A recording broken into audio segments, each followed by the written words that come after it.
جمال الوجود بذكر الإله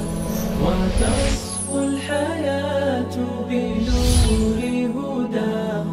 جمال الوجود بذكر الإله وتصفو الحياة بنور هداه. بسم اللہ الرحمن الرحیم نحمدہ ونصلی ونسلم علی رسولہ الکریم. رمضان المبارک میں اہل ایمان دن میں روزے رکھتے ہیں اور رات کو ہماری مسجدیں تراویح سے آباد ہوتی ہیں. ایک بڑا ہی پرکیف منظر ہوتا ہے، بڑا ہی پرنور ایک ماحول ہوتا ہے کہ تمام مساجد میں تراویح جاری ہوتی ہے اور حفاظ کرام جو ہے وہ اس پورے مہینے کے دوران کہیں 1 قرآن پاک، کہیں 2 قرآن پاک، کہیں 3 قرآن پاک اور کہیں اس سے بھی زیادہ تعداد میں جو ہے وہ قرآن پاک مکمل کیے جاتے ہیں. تراویح میں امام صاحب پڑھ رہے ہیں، قاری صاحب اپنی بہترین آواز میں اس کو تلاوت کر رہے ہوتے ہیں اور پیچھے سامعین کے ایک بڑی تعداد جو ہے وہ قرآن پاک کی تلاوت کو سننے میں مصروف ہوتی ہے. لیکن اس سب کے ساتھ ساتھ ہمیں یہ بھی دیکھنے کو ملتا ہے کہ رمضان کے روزوں میں اور اسی طرح رات کے اس قیام میں مسلمانوں کی ایک بہت بڑی تعداد سستی کا بھی شکار ہے. روزے نہیں رکھتے اور اس کے لیے مختلف جو ہیں وہ اعذار جو ہے وہ تراشے جاتے ہیں، مختلف بہانے پیش کیے جاتے ہیں اور اسی طرح رات کی تراویح کا اہتمام نہیں کرتے. تو ہمیں پہلی بات تو یہ کہ سوچنا یہ چاہیے کہ یہ سستی کیوں ہے اور اس سستی کا علاج کیا ہے. ہم کس طریقے سے اس اپنے اوپر قابو پائیں اور کس طریقے سے ہم اپنے آپ کو اس بات پر تیار کریں اور آمادہ کریں کہ ہم نے روزے رکھنے ہیں اور رات کی تراویح مکمل ادا کرنی ہے. تو دیکھیں، روزے کے بارے میں تو مسئلہ یہ ہے کہ گرمی کا بہانہ ہوتا ہے، کام کاج کا بہانہ ہوتا ہے اور رات کی تراویح میں یہ ہے کہ رات گئے تک تراویح جاری رہتی ہے، اتنا وقت نہیں ہے اور 20 رکعت اور ہر رکعت میں جو ہے وہ لمبی ایک تلاوت ہوگی. تو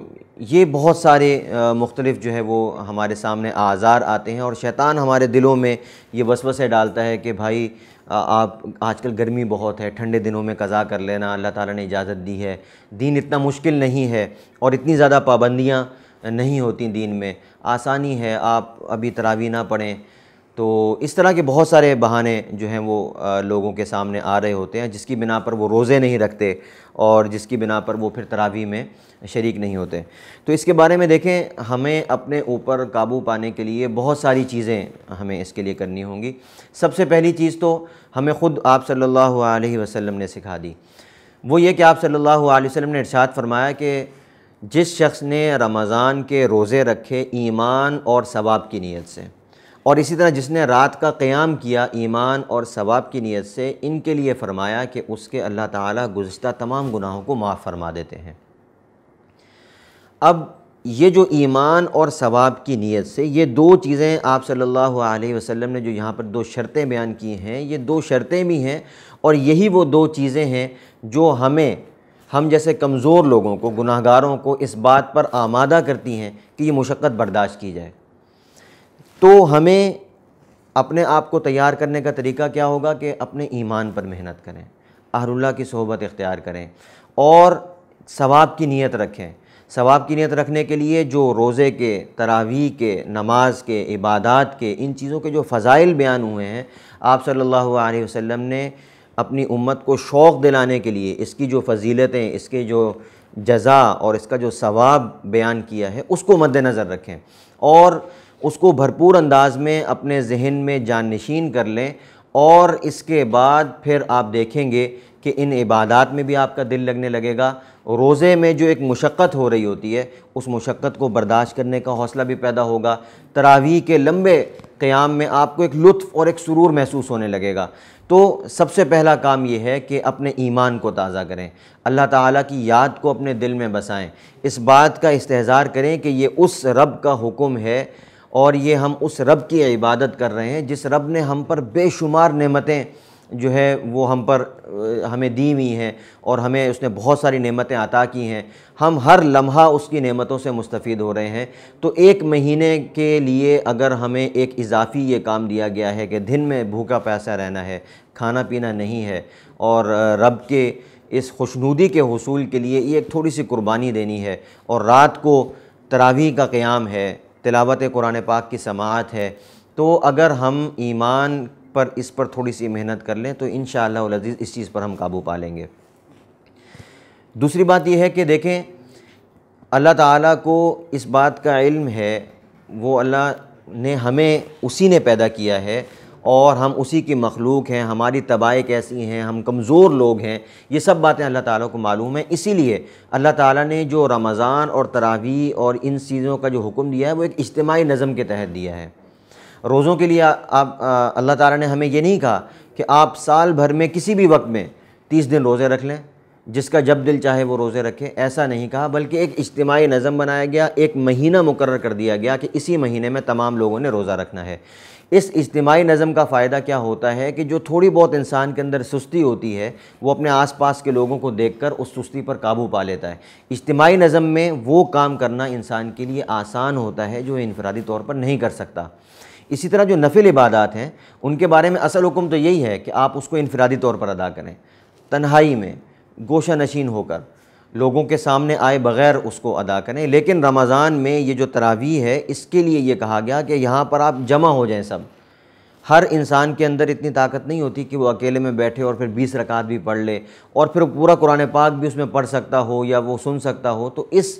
انسانی نفسیات کو مد نظر رکھتے ہوئے اس کا ایک اجتماعی نظم تشکیل دیا گیا۔ تو اس تراویح کے اندر یا روزے کے اندر جو ایک سستی ہوتی ہے اس سستی سے بچنے کا ایک بہت بہترین طریقہ یہ ہے کہ ہم اس اجتماعی نظم میں جڑیں۔ آپ تراویح میں اپنے بارے میں طے کر لیں کہ میں نے تراویح اپنے محلے کی مسجد میں ادا کرنی ہے، گھر میں ادا نہیں کروں گا میں، کیونکہ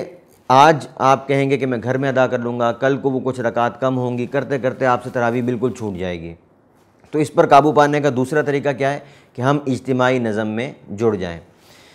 تیسری بات جو ہمیں مد نظر رکھنی چاہیے اپنی اس سستی پر قابو پانے کے لیے، اور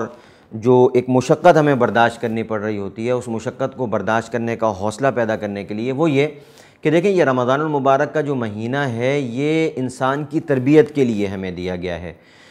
کہ عام دنوں میں اللہ تعالیٰ نے اپنی نعمتوں سے بھرپور انداز میں ہمیں مستفید ہونے کی اجازت دی ہے، آپ کھائیں پئیں